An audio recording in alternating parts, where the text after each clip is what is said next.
Welcome to Cocktails, the long and the short of it.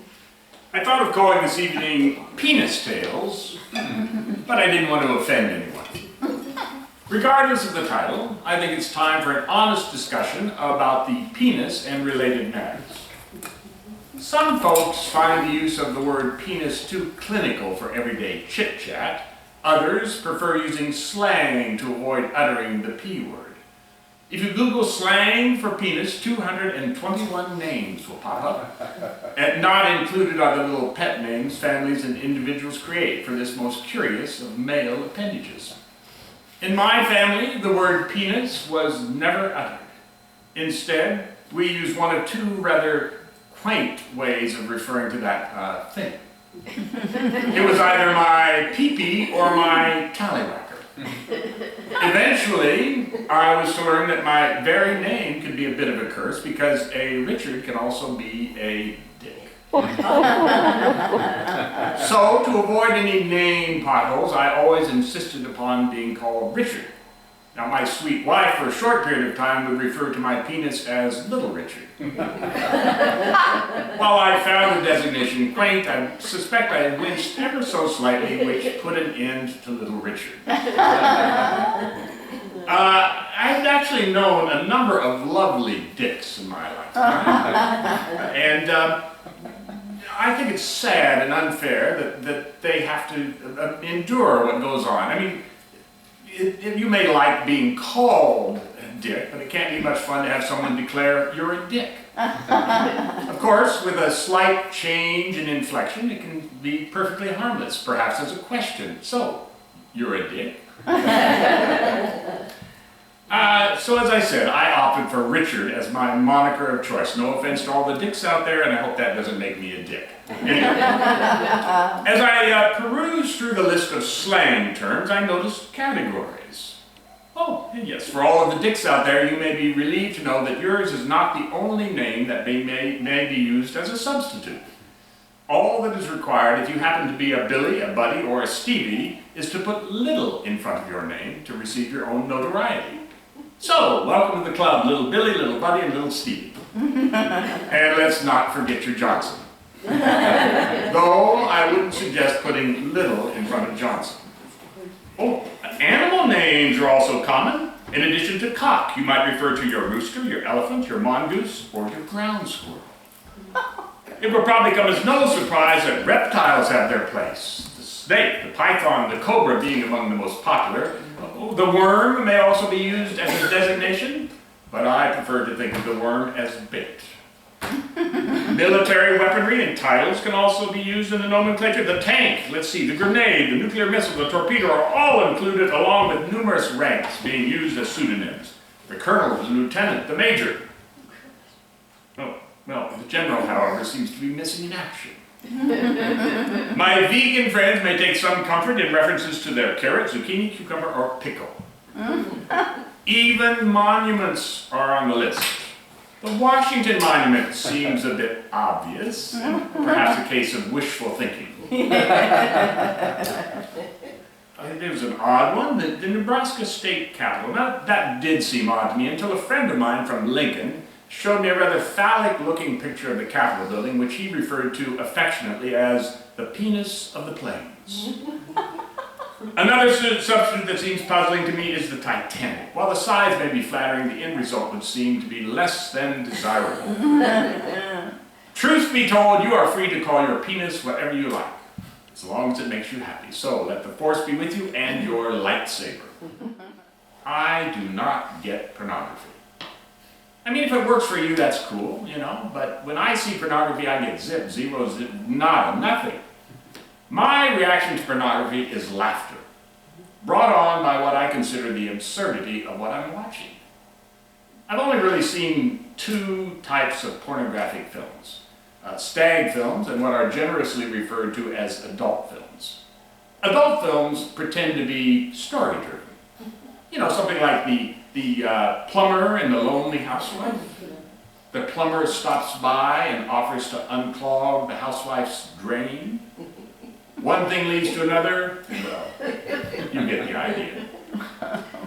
I was forced to watch a stag film while sitting in only my underwear as part of a fraternity hazing. I quit the fraternity shortly after. Now, in the stag film, there was a naked man, a naked woman, a bed, and 2 pillows. Use your imagination as to how the pillows were used. Oh, hold it. Slight correction. The man was not completely naked. For some bizarre reason, he was wearing sunglasses and socks. No. Perhaps to conceal his true identity. At any rate, as disturbing as the stag film was, there was something somewhat refreshing about it. It had a sort of raw honesty. There was no pretense. Now, I was introduced to adult films when I lived in New York City in the 1970s and 80s. At the time, I worked at a restaurant in the Times Square area, back before Times Square became Disneyland on steroids. The restaurant that I worked at was on 45th Street, just off of 8th Avenue. In the 3 blocks I would walk from the 42nd Street subway stop to work, I would pass 10 to 15 porn houses, along with 4 or 5 hookers, most of whom I knew by name and who, from time to time, would offer me a freebie. I always politely declined. I never had any real interest in seeing the porn films, but I did find the titles somewhat amusing, and from time to time I would entertain myself by creating titles of my own. My favorite was Snow White and the 7 Dildos. That was the extent of my interest in pornography.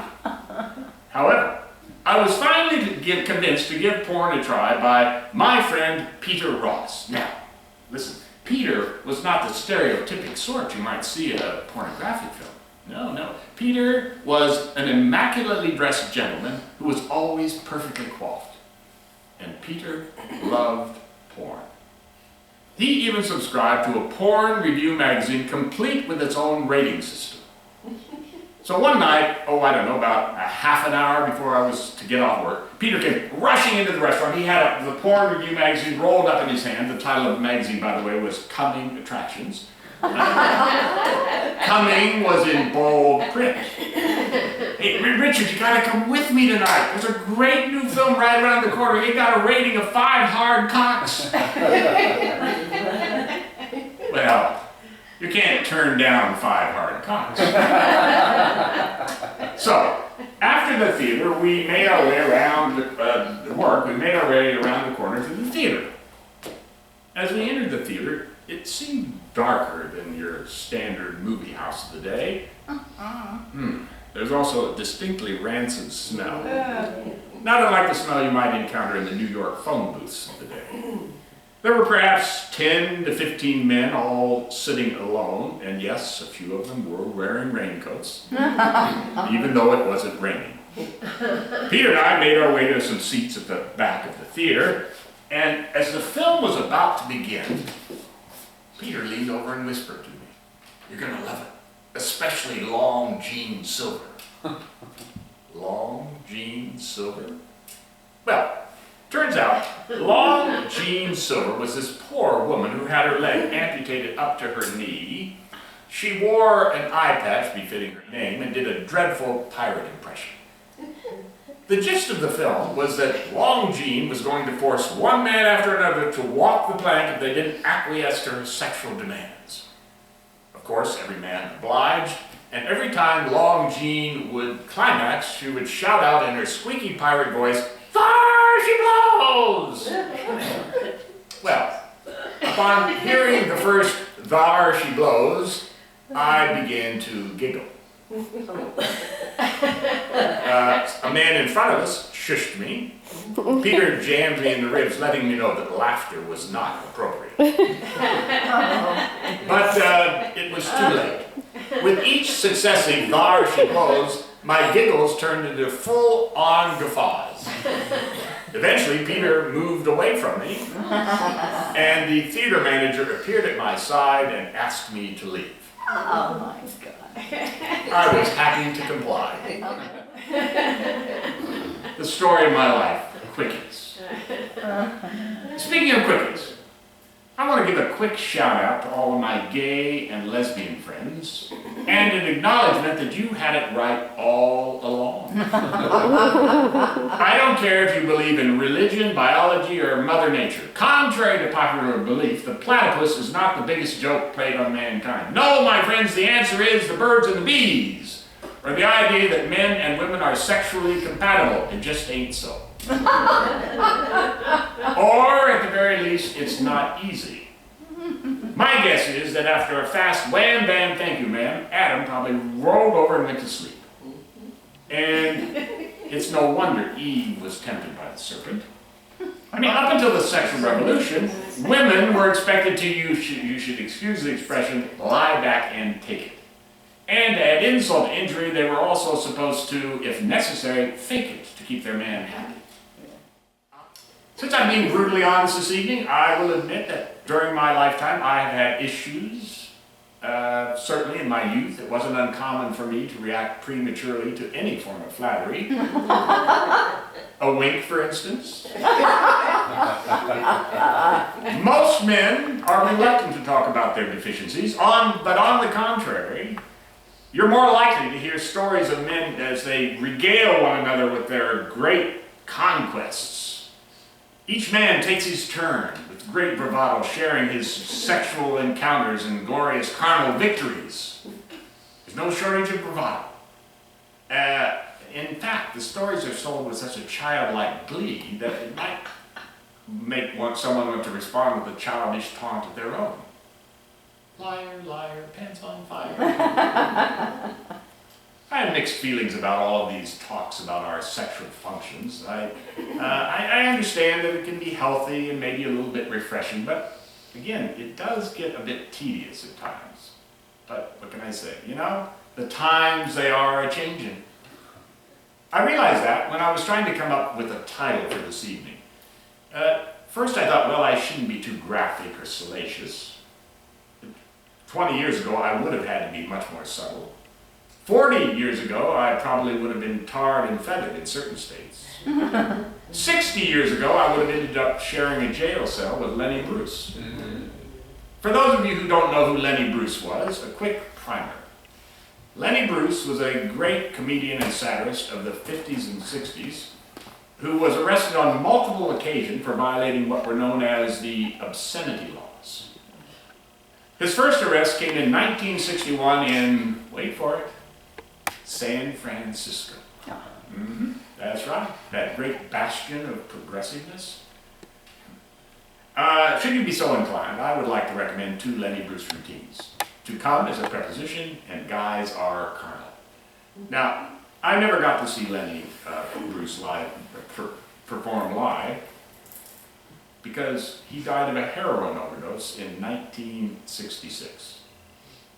He was finally pardoned in 2003, years after his death. R.I.P. cocksucker. This show's for you.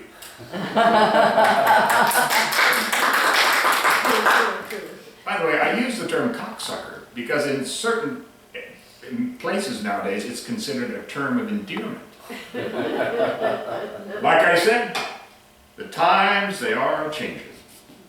Oh, certainly they've changed since the days of I Love Lucy. You remember I Love Lucy, right?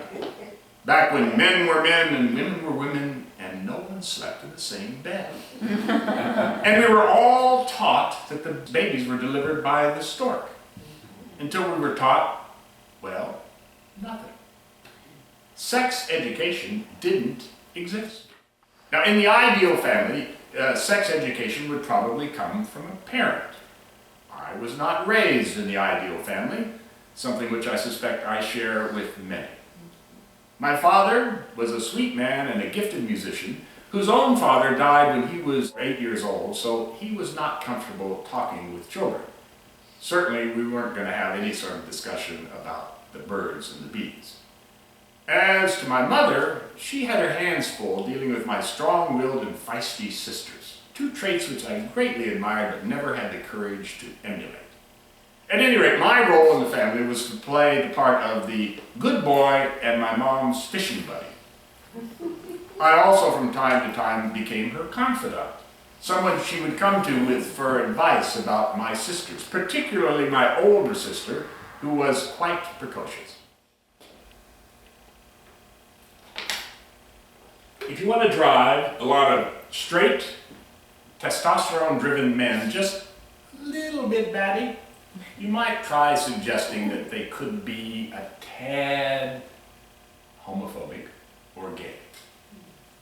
I grew up in a part of the country where gay wasn't just in the closet, it was buried in an iron vault somewhere beneath the Rocky Mountains. I had no concept of what gay was or meant. Hell, and next to professional wrestling, my grandmother's other great obsession was Liberace. When I finally did understand what gay meant, it scared the crap out of me. I was one of those guys who was convinced that if a man was gay, that meant he was constantly on the prowl, and that if I wasn't careful, I was going to be his next victim.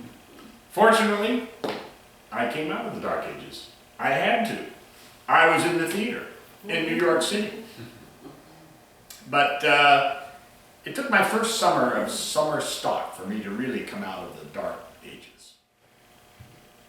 Fear is a strange thing. Sometimes it's healthy, sometimes not. Nothing wrong with a healthy dose of fear. But the fear I experienced that first summer of summer stock was far from healthy. And when you couple fear with ignorance, you're lighting the fuse on a powder keg of hate and bigotry. Now, one thing I'm not sorry about is the women's liberation movement. The liberation of women meant the liberation of men, particularly when it came to dating. It was no longer necessary for me to make the first move. A move which by itself could lead to its own form of sexual harassment. But let's talk about old school dating.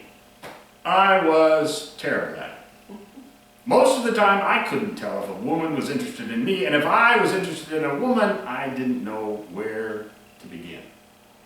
A friend of mine suggested, well, why don't you go to a bar and start a conversation? But what was I going to talk about? I certainly wasn't going to throw out some sort of crude pickup line. I also had one other small problem. I don't drink. At all. In fact, I've never tasted alcohol in my life.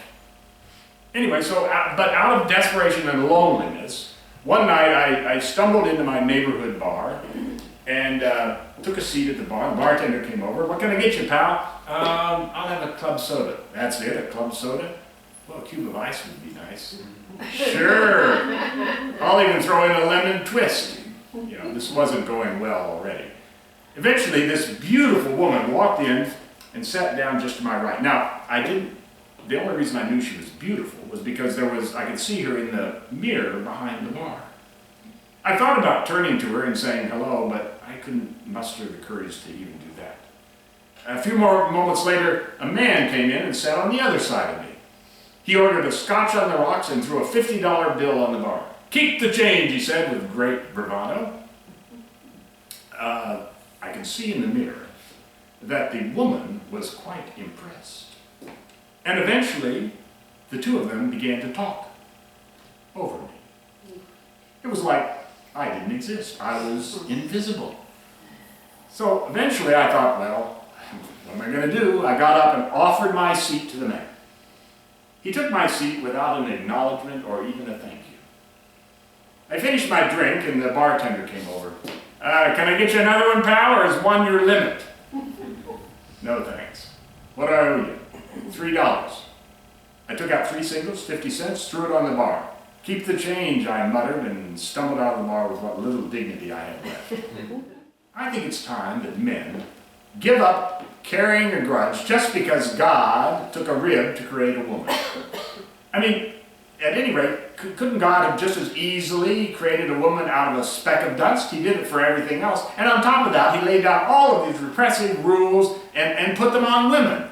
I don't want to say God is a dick, but I don't think he's always played fair. Which brings me to mind another question. Why is God always referred to as he or him? And couldn't he have just as easily set down his only begotten daughter? Instead, we got the blonde dude on my grandma's bedroom wall. All right.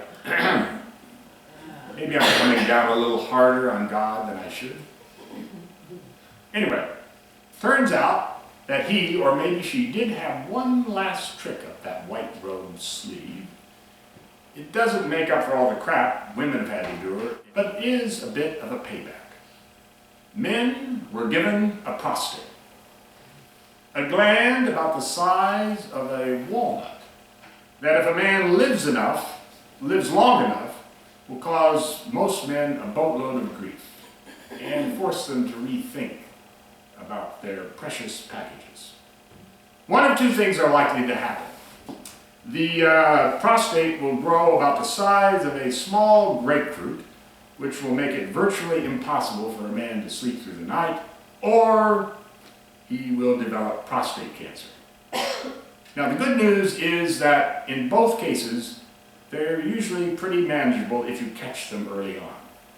The bad news is that depending on the severity of the condition, particularly prostate cancer, the treatments can have some horrifying side effects that can be incredibly frightening, especially for any man who's had a love affair with his penis, something which I think we've established most men have had. Now, should you think I'm about to make fun of either condition, rest assured I'm not, because I'm one of those men who has prostate cancer. Now, I'm fine. And I'm fine because I have what is referred to as low-grade prostate cancer, which means I'm probably going to die from something else before the cancer gets me.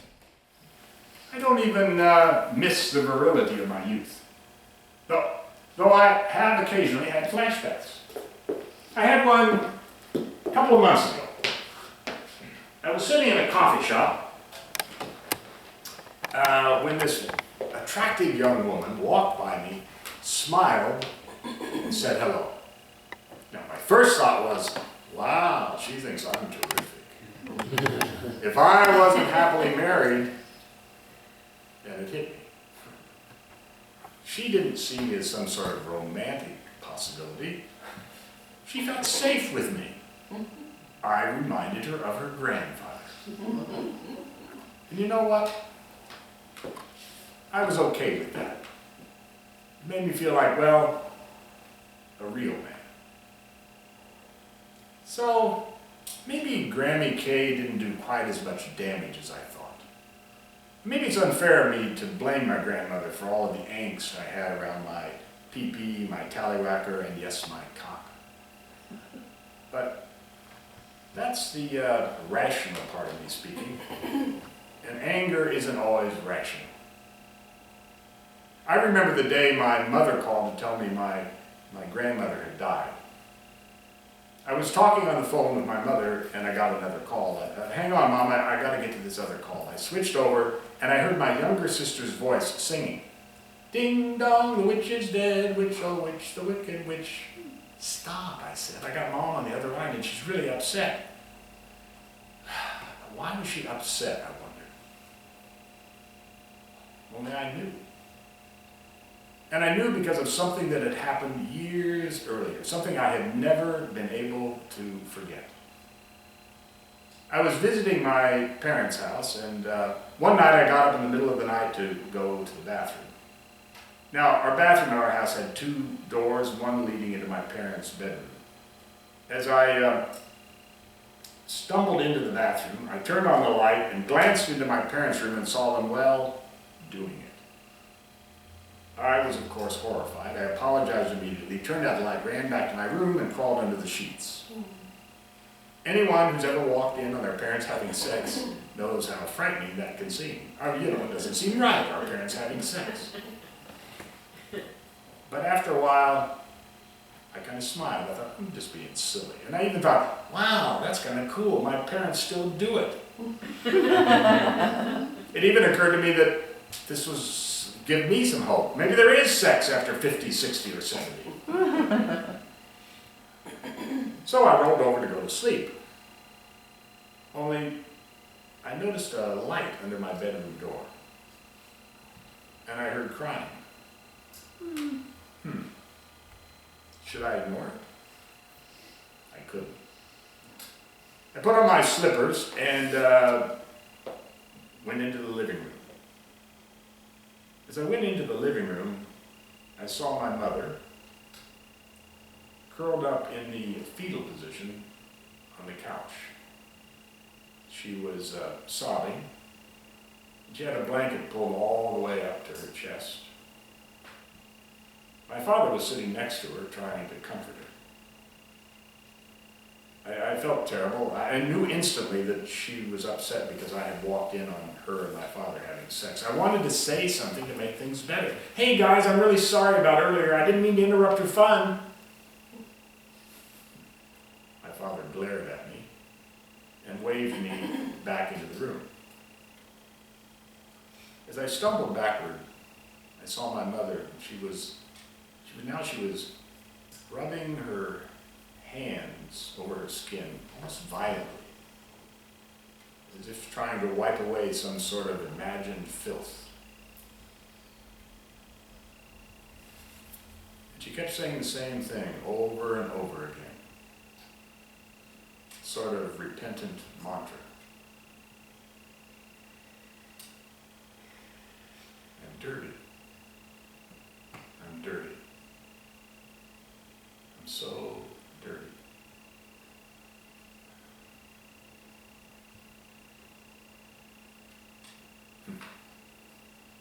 Next morning, over coffee and toast, we tried to pretend like nothing had happened.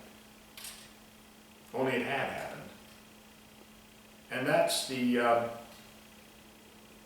first time I realized that my mother had received the same threats of eternal damnation if she ever partook of the forbidden fruit from my grandmother. But it was only on the occasion of my grandmother's death that I realized that she too had received the same evil, repressive message.